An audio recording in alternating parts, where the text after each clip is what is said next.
Primera media hora de programa y vamos a hacer nuestra primera entrevista que tiene que ver justamente con el viaje relámpago que hizo el presidente Javier Milei el día jueves, el día viernes a la madrugada, por eso, o sea, llegó acá el jueves bien a la noche, pero el acto que se conoció en instalaciones de la base naval con Laura Richardson, la jefa del Comando Sur de Estados Unidos y todo eso, fue ya pasada la medianoche. Estuvo básicamente, para redondearlo, habrá estado 1h30/2 el presidente aquí en Ushuaia. Creo que fue recibido por algún protocolo de gobierno, pero ningún funcionario del gobierno de la provincia. Sí por el legislador de La Libertad Avanza, Agustín Coto, y creo que era un funcionario de ANSES, el otro que estaba ahí, y no mucho más. Y bueno, las implicancias que tiene este anuncio de llevar adelante la base naval integrada con el apoyo, si se quiere, de la embajada norteamericana y de Estados Unidos en general. Vamos a hablar con el politólogo, especialista en relaciones internacionales, investigador del CONICET, profesor de la Escuela de Política y Gobierno de la Universidad Nacional de San Martín, Alejandro Frenkel. Alejandro, ¿cómo te va? Un gusto. Gonzalo Benito Zamora te saluda desde Ushuaia. Hola Gonzalo, ¿qué tal? Un gusto charlar con ustedes. Muchas gracias por atendernos, Alejandro.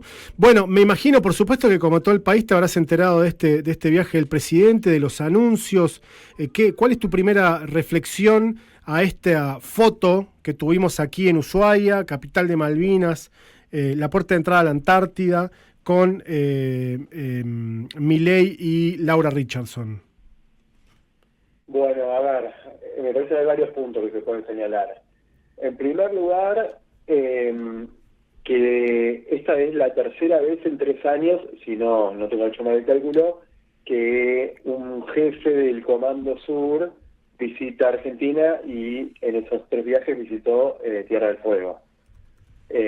Con lo cual, eso ya marca una importancia que tiene, vamos a ponerlo así, como Atlántico Sur y Antártida para Estados Unidos. Sí.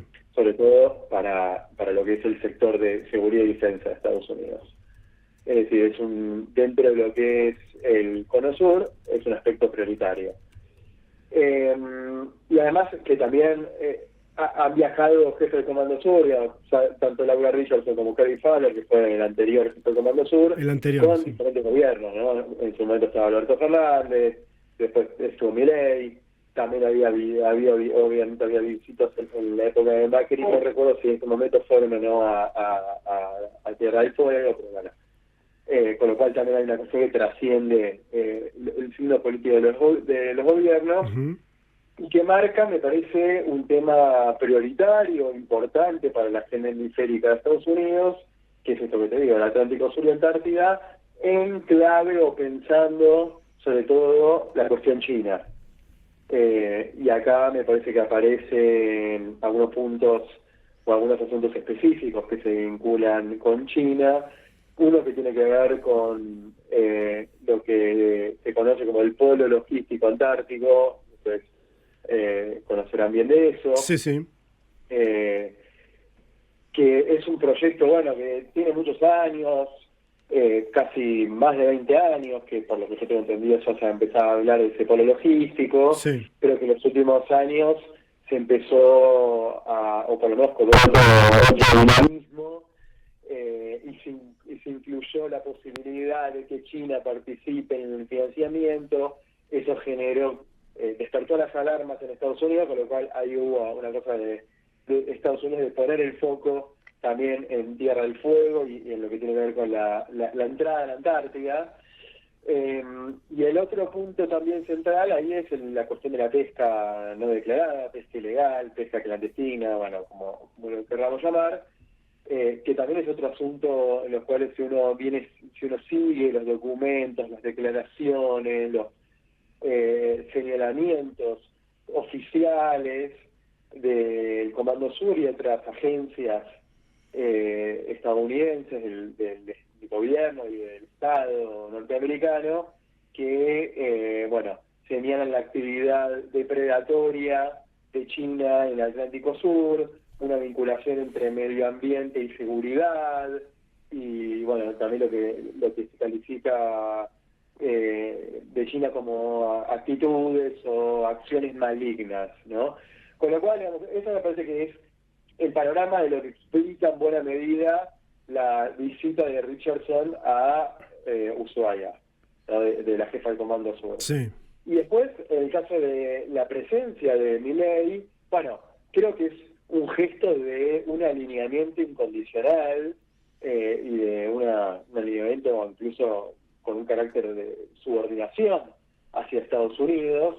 En tanto, hay una cuestión que podemos marcar casi como un gesto diplomático, y es que un jefe de Estado, de gobierno, viaje para reunirse con una autoridad que no tiene la jerarquía ni cerca similar a la de un presidente, ¿no? O sea, no es lo mismo que podría haber recibido Milei a Richardson en la Casa Rosada, sino que Milei viajó especialmente para estar con Richardson en Ushuaia y también estaba el embajador Style, con lo cual, bueno, ahí hay un gesto diplomático importante.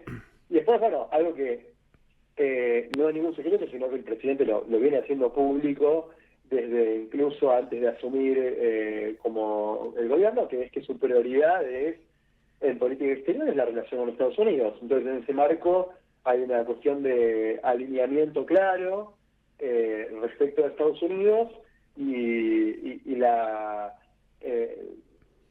respuesta del gobierno a la visita de Richardson, que además incluyó otros puntos, ¿no? De una reunión con el ministro de Defensa. Richardson también se reunió con la vicepresidenta Victoria Villarroel. Sí. Después hubo un evento, ¿no? Acá en Buenos Aires, en Aeroparque, en la estación militar, donde se anunció la donación de un avión Hércules. Es decir, bueno, hubo varios, la visita incluyó varias cuestiones que estuvieron muy atravesadas, obviamente, bueno, por la cuestión de seguridad, de defensa, por la figura de Richardson. Uh-huh. Ahora, Alejandro, ¿no es un poco una excusa lo de China? Digo, porque en términos concretos, por lo menos yo te puedo decir lo que tiene que ver con Tierra del Fuego. Se habla del puerto multipropósito. El único puerto multipropósito que está proyectado en Tierra del Fuego, en la ciudad de Río Grande, lo está llevando adelante a partir de las inversiones que tienen que hacer por un fondo de ampliación de la matriz productiva, la empresa Mirgor, que entre paréntesis es de un caputo. No hay un puerto chino proyectado o que se esté llevando adelante. Y el polo logístico antártico, si bien es cierto que hace 2 o 3 años sobrevoló el rumor de una posible aparición china como inversor, etcétera, etcétera, en lo concreto lo que terminó pasando es que a través del Fondo Nacional de Defensa, el FONDEF, se puso la piedra basal, vino el ministro Tajani en aquel momento y se anunció que la inversión de la base naval integrada más el polo logístico antártico iba a ser una inversión 100% nacional. Sí, a ver, ahí entramos en el juego de lo que vos decís, excusas, hasta qué punto hay sobredimensionamientos, temores infundados, sobreactuaciones, construcciones fantasmagóricas, si se quiere, respecto a hasta qué punto hay o no presencia, o hasta qué punto es efectiva esta participación de China en buena parte de estos proyectos. Y creo que ahí, a ver, podemos hacer un análisis que no es incompatible, o mejor dicho, una cosa no quita la otra. Uh-huh. En el sentido que China viene teniendo una creciente presencia en el Atlántico Sur, en diversas, pero que excede a Argentina. Sí, viene crece hace 30 años y su presencia en todo el mundo crece hace 30 años también. Tal cual. Y en el Atlántico Sur y en la Antártida es una región que, como vos bien decís, no está exenta de esta creciente presencia que viene teniendo China, con algunas acciones que han sido importantes. Por ejemplo, China financió o ayudó mucho a la reconstrucción de la base Ferraz de Brasil cuando se incendió, ¿no? Es decir, la actividad china antártica viene creciendo, ¿no? Más de la cantidad de cooperación. Y después está lo que tiene que ver con la actividad pesquera, que también se puede hacer un análisis del sobredimensionamiento que hay o la demonización que hay respecto de la depredación de pesqueros chinos. que no es cuestión de negarlo, sino que es cuestión de poner la perspectiva de que no son solo pesqueros chinos los que están depredando los recursos del mar argentino, sino que hay una diversidad de actores o de barcos de varios países, incluso muchos de esos países son aliados de Estados Unidos, entonces es decir, es más complejo, más diverso en ese sentido el tema, con lo cual, a ver, hay una, para decir por qué no hay una incompatibilidad, hay una creciente presencia china, el tema es cómo lo interpreta eso Estados Unidos. Y ahí es donde me parece que explica, o hay que entenderlo en buena medida, de cómo plantea Estados Unidos su política para la región y para otras partes del mundo, que es todo atravesado por China. Sí. ¿No? Es decir, hay si se quiere, vamos a poner así, como una visión bastante o poco sofisticada, o muy obsesionada, muy obturada, de pensar únicamente en China y en todo lo que puede implicar una creciente presencia china o una mayor influencia de China. Eso ya despierta las alarmas por parte de Estados Unidos y genera a veces vamos a utilizar un término que utilizan mucho los estadounidenses, que es un overreacting, ¿no? Una sobrereacción. Sí. Se reacciona por demás. Entonces, y sobre todo en cuestiones que tienen que ver, cuestiones que son muy sensibles para Estados Unidos, como son las cuestiones de seguridad, las cuestiones de acceso a determinados sectores, acceso a determinadas regiones, a determinados recursos. Entonces, a ver, para tratar de resumir la respuesta a tu pregunta, sí, hay una sobreactuación, hay una exageración por parte de Estados Unidos respecto de, cuánta participación efectiva realmente tiene China en buena parte de las cosas que estamos hablando, el polo logístico, el puerto, que tengo entendido más un puerto petroquímico, ¿no? En Río Grande, más vinculado a la actividad petroquímica, si no me equivoco. De hecho, creo que se discutió en su momento de la posibilidad de hacer un puerto de aguas profundas, sí. Y hubo una negativa por parte de la provincia. Sí, la provincia, la provincia en su momento, el gobernador Melella firmó un memorándum de entendimiento con una empresa china, de esas empresas químicas, justamente para hacer un puerto y poder poner una planta de fabricación de urea y alguna otra cosa más. Y el memorándum lo mandó a la legislatura provincial y se armó tal bolonqui que el gobernador terminó retirando ese proyecto, con lo cual quedó en la nada. Claro.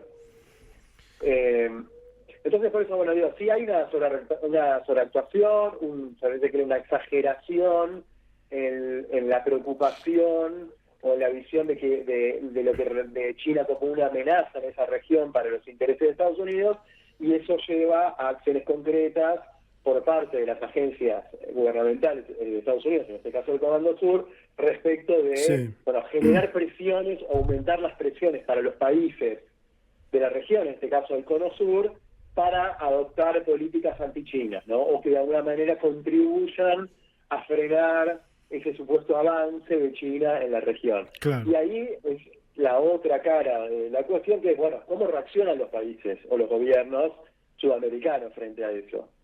En el caso de Argentina, lo que estamos viendo en el caso del gobierno de Milei es, justamente una actitud de plegarse a ese sobredimensionamiento del temor o de la amenaza china que propone Estados Unidos, y acoplarse a tratar de contribuir a contrarrestar la presencia china en la región. Sí. No sé si se entiende lo que quiero decir. Sí, ¿no? sí, totalmente.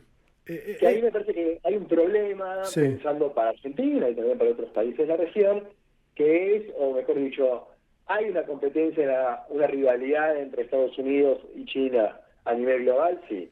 Es una rivalidad y una competencia que se está manifestando cada vez más en América Latina, en América del Sur, en regiones particulares como el Atlántico Sur, como la Antártida, sí. Ahora, el desafío para países como Argentina es tratar de obtener el mejor rédito de esa disputa para los intereses argentinos. Es decir, para Argentina es importante poder contar con el polo logístico antártico por muchas razones, por cuestiones de proyección hacia la Antártida, proyección hacia Malvinas, de cuestiones de soberanía, por cuestiones económicas, es decir, de poder ofrecer servicios logísticos que hoy en día está ofreciendo Punta Arenas, y que eso implicaría un apuntalamiento económico para la provincia y para el país, es decir, son iniciativas que son beneficiosas para Argentina de diversas dimensiones, en términos geopolíticos, en términos económicos, en términos políticos, en términos de desarrollo territorial, desarrollo provincial, etcétera, etcétera. Ahora, el tema es cómo Argentina aprovecha esas cuestiones para beneficio propio y no termina acoplándose a los intereses de otros países, sea China o Estados Unidos, dejando de lado lo que puede resultar una iniciativa que se pueda aprovechar mucho más para Argentina. Claro. ¿No ves como una lógica medio atrasada en cuanto a... me da la sensación como que Milei vive en una guerra fría que terminó hace muchos años, ¿no? Y que todo el mundo habla de un mundo multipolar, se habla de la crisis de hegemonía, etcétera, etcétera, y nosotros estamos acá discutiendo de nuevo mundo libre versus comunismo. Sí y no, te diría, sí, en términos que es una terminología, una dicotomía, un binarismo que es medio anacrónico, que remite a la época de la Guerra Fría, hablar esto de la amenaza del socialismo, la amenaza del comunismo, pero por otro lado es un discurso político que está muy presente en muchos actores, gobiernos, partidos y líderes políticos de Occidente y de países importantes. Me refiero, podría nombrar a Trump, podría nombrar a otros líderes, otras figuras en Europa, no sé, Vox en España, que también habla mucho del socialismo, del fantasma del comunismo, etcétera, o sectores de la ultraderecha. Es decir, es una amenaza que, aunque nos suene anacrónica, está teniendo lugar otra vez hoy en día, en el sentido de el discurso político de determinados actores que señalan que eso es una amenaza. Después, cómo ellos expliquen qué es el socialismo, qué es el comunismo, bueno, a mí me parece que hay una serie de errores conceptuales o de lo que ellos caracterizan como socialismo o comunismo, bueno, es una bolsa de gatos o algo conceptualmente muy, muy flojo de argumentar. Uh-huh. Pero que es un discurso que se ha instalado, es una cosa es algo que efectivamente está sucediendo y que está teniendo consecuencias prácticas. Es decir, está condicionando las políticas de los países de buena parte del hemisferio occidental. En el caso de Estados Unidos, por ejemplo, y esto es algo que atraviesa los gobiernos, que está en Trump y también continúa ahora con Biden, es esta idea de trazar el mundo, no entre países comunistas y capitalistas, tal vez como era en la Guerra Fría, pero sí entre democracias y autoritarismos. Claro. ¿No? Y hacer una gran dicotomía a nivel global entre los países buenos y los países malos. Los buenos son los democráticos, los malos son los autocráticos, y en el grupo de los países autocráticos está China, está Rusia, está Irán, etcétera, y a veces se conjugan, en algunos casos, la idea de los autocráticos con los comunistas, ¿no? Como son, tienen los dos rótulos negativos. Claro. Entonces, sí, es un poco anacrónico, es una rémora de la Guerra Fría, pero es algo que está teniendo lugar nuevamente. Tiene efectos prácticos. Y que lo importante es que está teniendo efectos prácticos, más allá de si son fantasmas, si son cuestiones más construidas que reales o no, pero lo cierto es que está actuando y está condicionando en las políticas que están adoptando los países y en cómo se vinculan con otros países, con otros gobiernos o con otros actores políticos y económicos. Uh-huh.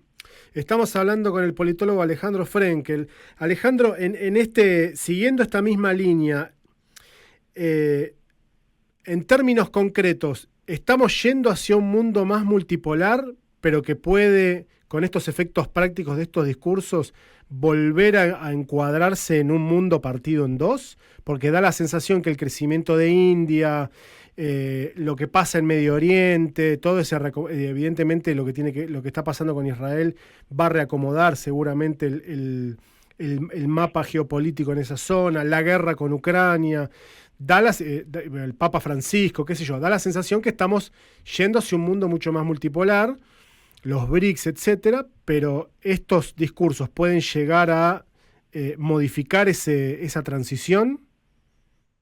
Bueno, ahí nos podemos meter en una discusión conceptual respecto de la idea de bipolaridad, multipolaridad, es decir, ¿qué constituye un polo? o cómo determinamos, ¿no? Es decir, que hay 1, 2, 3, 4, 5 o más polos, ¿no? Pero podemos decir, bueno, la idea de multipolar o bipolar habla de polos de poder. Sí. Después la pregunta es, bueno, ¿cómo se define el poder? El poder tiene que ver, no sé, lo podemos definir como poder económico, poder militar, poder de construcción de ideas, de sentidos del mundo, ¿no? Digamos, hay diferentes dimensiones. Para tratar de dar una respuesta concreta y tal vez lo más resumida posible, yo no sé si, porque digo, hay discusiones académicas respecto a si estamos en un mundo bipolar entre Estados Unidos y China, si en realidad hay un mundo multipolar, hay algunos que hablan de un mundo apolar, es decir, que no hay polos tan definidos, ¿no? Es decir, que ya no hay actores, países que puedan ostentar como polos de poder tan marcados. Bueno, más allá de esa discusión, me parece que lo que sí se ve es, por un lado, una pérdida, o sea, Estados Unidos ya no es la potencia hegemónica indiscutida, pero por otro lado tampoco China, si bien es una potencia en ascenso, carece de algunas cuestiones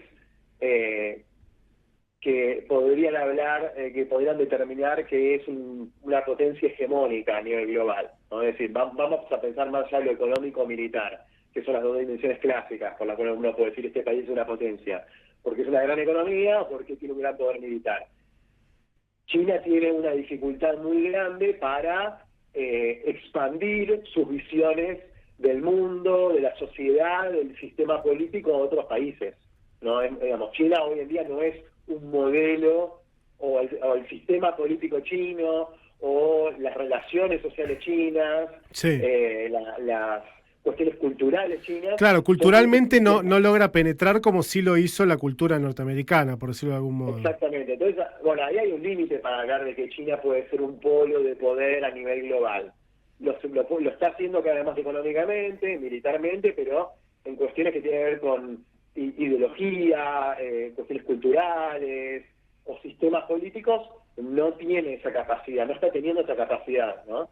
Después uno puede ver, decir, bueno, Europa es otra región que está en retirada, si se quiere. O sea, tiene cada vez menor peso económico, menor peso militar, está teniendo muchos problemas políticos, buena parte de las ideas tradicionales que han caracterizado a Europa, de un país representativo de la democracia, de la pluralidad, de la defensa de los derechos humanos, de la integración social, etcétera, hoy en día están siendo o están en crisis, y muchas veces están en crisis por cuestionamientos internos, digamos, de los propios europeos, sí. Ya sea hacia la Unión Europea, hacia las políticas migratorias, hacia la configuración de los estados, es decir, el llamado Estado social europeo, que es característico, ¿no? El Estado de bienestar, es decir, Europa está se está erosionando desde adentro, y además también lo que está sucediendo con la guerra en Ucrania, que también está afectando el poder de Europa, por decirlo así.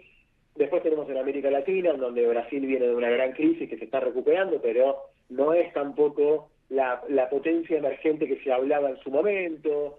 En África también estaba Sudáfrica como un país que en su momento se hablaba como la potencia emergente, que también atravesó un proceso de desaceleración. Es decir, es un mundo en el cual las grandes potencias tradicionales como Europa y Estados Unidos están en declive, que no significa que dejen de ser potencias ni que dejen de tener un gran poder, y por otro lado está viendo el ascenso de países como China, pero que aún así están teniendo dificultades para configurarse como potencias globales. Y en ese contexto, ¿nosotros qué tendríamos que hacer? Digo, porque así rápidamente, si vos me preguntás, la verdad es que te tengo que decir, tenemos mucho más que ver en términos culturales con Occidente que lo que tenemos que ver con China. Sí, eso es algo que uno podría decir que no se discute en Argentina desde hace décadas, ni siquiera se discutía en la época de la Guerra Fría. Es decir, que Argentina era un país occidental en términos de que comulgábamos con los valores característicos de Occidente. Eso es algo que nunca se discutió ni se está discutiendo ahora. Okay. En todo caso, lo que se discutía se podía discutir la relación con Estados Unidos, pero ni los gobiernos, si querés, más críticos de Estados Unidos cuestionaban que Argentina era un país que se asociaba con los valores de la democracia, de las libertades individuales, del capitalismo, más allá de poder ser un capitalismo más salvaje, un capitalismo más social o lo que fuera. Ni siquiera en la época de la Guerra Fría había un cuestionamiento a eso, y ahora tampoco lo hay con China. Ahora bien, me parece que es difícil trazar qué tendría que hacer Argentina. Yo creo que una de las primeras cosas que tendría que hacer Argentina, que no estoy diciendo que sea fácil, ni podría decir cómo hacerlo, es tratar de hacer el mayor esfuerzo diplomático, político, desde las sociedades también, no solo de los actores políticos, gubernamentales, para consensuar posiciones conjuntas con el resto de los países de la región. Es decir, Argentina tiene que tratar de encontrar lo que podemos llamar como mínimos comunes denominadores con los países vecinos para tratar de establecer posicionamientos conjuntos, sobre todo para decir, bueno, a ver, hay una competencia entre China y Estados Unidos, esa competencia está siendo cada vez más fuerte o se está manifestando cada vez más en la región. Bueno, tratemos de encontrar puntos en común para negociar o para posicionarnos frente a esa disputa de manera conjunta y no de manera aislada o individual, porque en ese juego sí que salimos perdiendo o perdemos más de lo que podríamos llegar a perder. Claro, entonces, a veces lo primero, podría ser hasta por una cuestión de escala, ¿no? Qué sé yo, cuando uno habla de India o de China, habla de países que tienen, no sé, 1.000 millones de habitantes, nosotros somos 40, 50 millones. Si nos abroquelamos como región, bueno, pasamos a ser un número un poco más significativo, ¿no? Incluso hasta en términos de apertura de mercados y todo eso. Tal cual, bueno, y hay cuestiones concretas en las cuales está en tela de juicio eso, o se está debatiendo. Por ejemplo, uno del Mercosur, y una de las grandes discusiones que está viendo el Mercosur es si se habilita la posibilidad de que cada miembro firme tratados de libre comercio con países o bloques que no son del Mercosur ni de América Latina de manera individual. No, bueno, ahí es un ejemplo concreto de lo que estamos diciendo. Mantenemos o tratamos de sostener una idea de actuar conjuntamente, negociar en bloque, o permitimos que cada país negocie de manera individual. Claro. Bueno, ahí hay un punto central en donde se está jugando eso. Otro punto es, por ejemplo, el tema de la franja y la ruta, o la llamada la nueva ruta de la seda, la gran iniciativa china que tiene a nivel global. Bueno, China tiene una política de incorporar países y en esa política de incorporación de países lo hace de manera bilateral. Es decir, China prefiere hacer acuerdos bilaterales. Cada país que se suma se hace a partir de una negociación bilateral. Bueno, hasta ahora no ha habido, por lo menos yo no me enteré, un intento por parte, por ejemplo, en el Cono Sur, los países del Mercosur, Argentina y Uruguay son los únicos dos países que hasta ahora se han firmado un documento oficial para sumarse a la iniciativa de la franja y la ruta. No hubo ningún intento de decir, bueno, negociemos conjuntamente, o a ver si podemos firmar entre los dos, o a ver qué interés, hagamos un estudio de impacto conjunto respecto de qué implicancias tiene sumarnos a la iniciativa de la franja y la ruta para nuestras relaciones, para el Mercosur y demás. No es algo que está sucediendo, cada país lo está haciendo de manera individual. Claro. Entonces, eso creo que es un primer aspecto que habría que hacer, tratar de consensuar, encontrar puntos de negociación, puntos de discusión común con los países vecinos. Alejandro, fuiste muy claro, muchísimas gracias. Me dejas un montón de preguntas, pero bueno, es justamente también para eso que te llamamos, digamos, para seguir pensando. Muchísimas gracias. No, por favor, un placer.